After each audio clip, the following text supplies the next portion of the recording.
Hello, Mzansi. Welcome to another episode of Farmers Inside Track.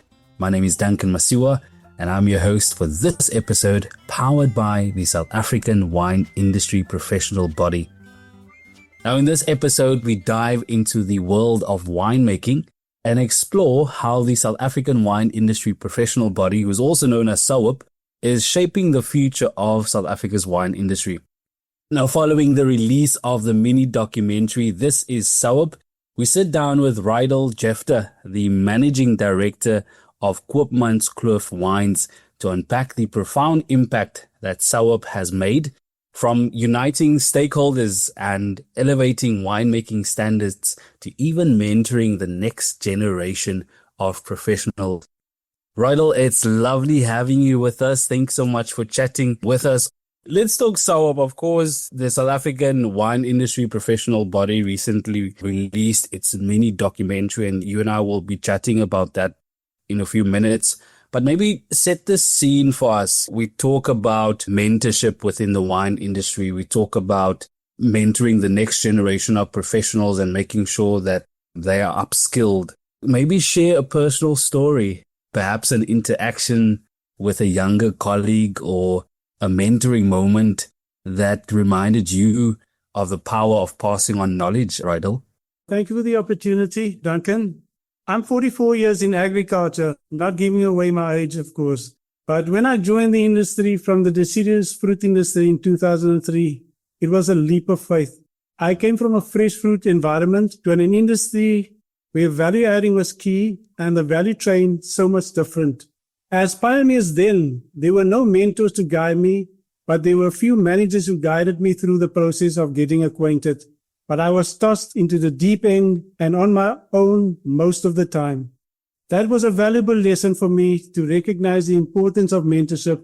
I played a mentorship role and being a role model to many, but I had to create my own opportunities. But you know, Duncan, what is for me the most memorable occasion was when my daughter came to me when she was in grade 10. She told me that she wanted to become a winemaker. You know, I really tried my best to discourage her because I know how tough it was for me at the time. Yeah. Still, I took her to a vineyard where there was a pofadder snake at the time, trying to discourage her because I told her in the vineyard is where everything starts. But she was very, very adamant, Daddy, I want to become a winemaker. Then I took her to a cellar where she saw how people are carrying pails filled with liquid all over the place, dirty hands, gumboots, up and down with ladders, and she just told me, Daddy, please, I want to become a winemaker. And then I took her to a wine shop in Hermanus. As we walked in, I told her, Tammy, this is going to be where your competition is. What are you going to do different that people are going to walk into this door and select your wines from the shelves? Then she got really upset with me and said, Daddy, please, I want to become a winemaker. So I asked her just one question. Tell Daddy why. You know what she said? She said, Daddy, I saw your passion, your dedication, and your spirit, and that was enough for me. So that was such a heart-warming moment. I will treasure it for life. And today she's a Stellenbosch University BSc graduate who carved her own career, having worked in harvest seasons in Napa Valley in America, Portland, Oregon, and Germany, where she gained valuable international experience. She regards me as a mentor and tells me every day, Daddy, don't change. She regards me as a role model as well, which of course is every father's dream. She worked at Hartenbroek Cellar. She completed the Winemakers Guild Protégé program, and she was also a winemaker for Bosch & Gal, well-known brands. Heineken, she was a winemaker for Fleur du Cap and Zonnebloem. And now she's at Durbanville Hills, living out her passion. I'm so, so proud of her. Then there's another person that I've got fond memories of. His name is Mario Williams. I recruited him when he was a young person, not knowing what to do. And I introduced him to compliance systems in our company. And I told him from the start, Mario, I will guide you, but make it your own. Don't look at it as a job, but rather a career. And you know, after 10 years, he became a director of the Fair Trade Africa organization while he was in our employment. And then they recruited him and poached him and now he's full-time employed there. But for me, it was a stepping stone for him. So I wish him all the luck in the world because he really worked hard for it. When I started at Koopmanskloof, I had 4 vineyard foremen. And when they retired after 2 or 3 years, I didn't fill their positions, but to replace them with the supervisors in their respective teams who excelled under the guidance of an outsourced viticulturist. And today they are still my start markers. So I'm very glad to share those 3 experiences with you. Sure. What a powerful example of exactly the power of mentorship within the wine industry and passing on knowledge. One would think that after having showed your daughter the challenges that comes with the wine industry that she would be discouraged. But despite that, she pursued her mission. She obviously had a lot of mentoring sessions from you. And so the same with Mario Williams and the other 4 workers that you were talking about. It just shows you that when there is someone to look up to and to mentor, just how powerful that can be, but also for the future of South Africa's wine industry. I'm wondering now, Rydal, you are the managing director of Koopmanskloof Wines. How has Koopmanskloof Wines embraced the SAWIP's vision and mission? Well, Koopmanskloof is embracing the vision and mission wholeheartedly because we cover most aspects of the wine value chain in our business. Just to give you an example, we have 420 hectares of vineyards. We have a 4,000-ton cellar. We don't have our own bottling facility, but we manage the processes ourselves. We produce wines for our own labels as well as for buyers' own brands, for the local and international markets. And we also manage our own exports, logistics, and marketing. I handle all the new local and international business development and marketing. So what's happening on Koopmanskloof is almost like a small wine industry because we cover every aspect of the value chain. We also have a 70-hectare private nature reserve with hiking and mountain bike routes, which draws nature lovers. We're also in the process of opening our tasting room to cater for tourists. So that will bring tourists into our spectrum as well. And this is where the SAWIPB can play a facilitating role to ensure we can recruit the best available talent and build career paths in our teams. Our job is to nurture, develop, and shape those skills into a value-adding force for the industry. As a decision maker in a leading wine business, Rydal, how do you see knowledge transfer shaping the future of South Africa's wine industry? Well, skills and knowledge transfer is key to any business, but especially the wine industry, as it's a very competitive environment and competition is fierce. And innovation combined with developing special skills that set you apart from the rest can produce unique selling points. The SA wine industry is as good as its people. People development, skills and knowledge transfer is key to success, but management need to create an environment where passion is stimulated and rewarded. This is not just to focus where you're at, but also research what the opposition is doing locally and abroad. I mean, I've been through ups and downs through my whole career, and sometimes it's just starting all over again. But thank God we persevered and still prevail, and we are still competing healthily in the industry. You talk about skills and knowledge transfer being so important. In your opinion, what are some of the most urgent skills and knowledge areas that need to be transferred to ensure, I suppose, a sustainable and competitive future for the industry? One thing that people must realize, there are not as many cellars and wine farms available to employ all the winemakers and viticulturists coming through the system from colleges and from universities. There's also a declining trend in vineyards, planted vineyards per hectare. And SAWIP can assist in choosing a career path and finding opportunities in the wine industry. You know, when I started in the wine industry, Duncan, in 2003, we had nationally about 110,000 hectares. And we are now just over 84,000 hectares, which shows the decline in hectares under vineyards. And if you get 100 winemakers coming through the system or graduates coming through the system, there's not many cellars that were built that can accommodate these students that's coming through. So personally for me, I see a great future for those interested in compliance. like Mario. Mario is one of the best compliance officers now dealing with fair trade and Vita. And there's another thing is, as environmental, social, and ethical issues gain prominence with decision makers and South Africa, a leader in this field, it is important to have someone in your wine business to drive these complex compliance and quality control systems.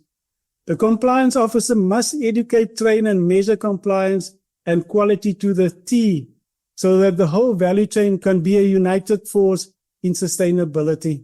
Sustainability is going to be a very important aspect of everybody's business because, the European Union are already setting targets for chemical control. And how are you going to measure that? And if you don't have a qualified person who look after your compliance in terms of chemicals, in terms of your carbon calculator and all that, you're going to miss out because the competition is catching up fast and they don't have the baggage that we have. Compliance and quality control gives one access to the whole value chain. And that might just be key to open other opportunities in the value chain, which means if you don't get a job now as a winemaker, as a viticulturer or marketing person, try these things because you must try to learn as much from other elements or other segments in the value chain so that you can form a qualified opinion as to where you want to be in the value chain. Other thing that I also tell a lot of the people that make contact with me is you must always over-deliver quality on the price point that you are competing at, which is so difficult when you have small margins. But if you fail at this, it's always going to be a struggle. No matter if you're big or small or local or international, it's going to be a struggle. Some of our competitors overseas get subsidies and we don't. And they also sometimes have better trade deals or access to markets. So it's not going to get easier for us out there. We need to focus on what we do and do it to the best of our ability. And there's one thing that really grabbed my attention now lately, which is regenerative farming and viticultural practices where animals are used for grazing between the rows of vineyards. But it's also a complex approach and you need to do research to see if it will work for you, but it's not business as usual anymore. We must acquaint ourselves early to beat the rush. The whole world is moving away from excessive use of chemicals, and this practice is a counter to that. In a nutshell, that is what I see how skills and knowledge transfer can benefit our up-and-coming future marketeers, viticulturists, and winemakers. A lot of food for thought there, Rydal. It's very much clear if you listen to some of the conversations that are taking place within the wine industry that unfortunately wine farms or estates or wine brands need to sort of relook their business model and ask themselves a very tough question. Is it future focused and will it help them survive the future and the challenges that might come with that? But you also mentioned from a skills point of view, focusing on niche areas of expertise. And I suppose that sets you apart in terms of employment opportunities, right? Correct. Because you must do what you do to the best of your ability according to the industry standards and norms. If you're employed, become an entrepreneur and person of note. Realize that sometimes less is more. Build strong, principled relationships and don't burn bridges. It's so easy to do that. And then if you are an entrepreneur, identify your niche. Nurture, reinvent, and defend it with innovation, reliability, consistency, and all your God-given might. Remember that you are working with people and nature, which are unpredictable, and there will always be setbacks. But plan and prepare your comeback with dignity. There are no favors in this industry, only mutually beneficial compromises. Earn and defend your space with dignity and pride. Establish and maintain your dignity and be respectfully loyal, because sometimes loyalty can just open a door for you. Sometimes it doesn't work. So when it doesn't work, pray and move on. There will always be someone looking for people with talent, skills, and a work ethic. So in my humble advice, put your head down and do what you do best. And the opportunities will come, but work hard at it because the competition is tough. And we are not just in the local market, we're also battling overseas in international markets. So I will give encouragement to each and everybody who seeks for it because I know how tough it is. But we are resilient people. and we know how to do it, and we know how to do it good because we've been making wine. I started 300 we got Koopmanskloof. Wine cellar was built in 1944. We are resilient. Sure. With that beautiful message, if you could leave one message for the next generation of South African wine professionals, what would that message be, Rydal? Stick to what you're good at. But just remember, sometimes the road to the top is not vertical. Sometimes you need to make horizontal moves, but keep your eyes set on the goal, because ultimately that is what's going to differentiate yourself from your competition. And because you're not afraid to just make a lateral move and gain more confidence and more experience, and then take the next step up. That would be my advice. But I also want to tell people that they can also visit the website of SAWIPB at www.sawipb.co.za, and they will find a trove of information which can help you plotting your career, because there's so many opportunities in the value chain, and there's room for everybody who's willing to work hard and try to build the industry to what we know it can become. Stick to what you're good at. Remember that the road to the top is not always a straightforward path, and keep your eye on the goal. That's Rydal Jeftha, the Managing Director for Koopmanskloof Wines. You can, of course, read more on this topic by visiting www.foodformzansi.co.za. And that's a wrap. Remember to subscribe to our podcast on your favorite platform so you never miss any of the episodes. From me, Duncan Masiwa, our technical producer, Megan van der Vent, and the rest of #Team Food for Mzansi, thanks for listening.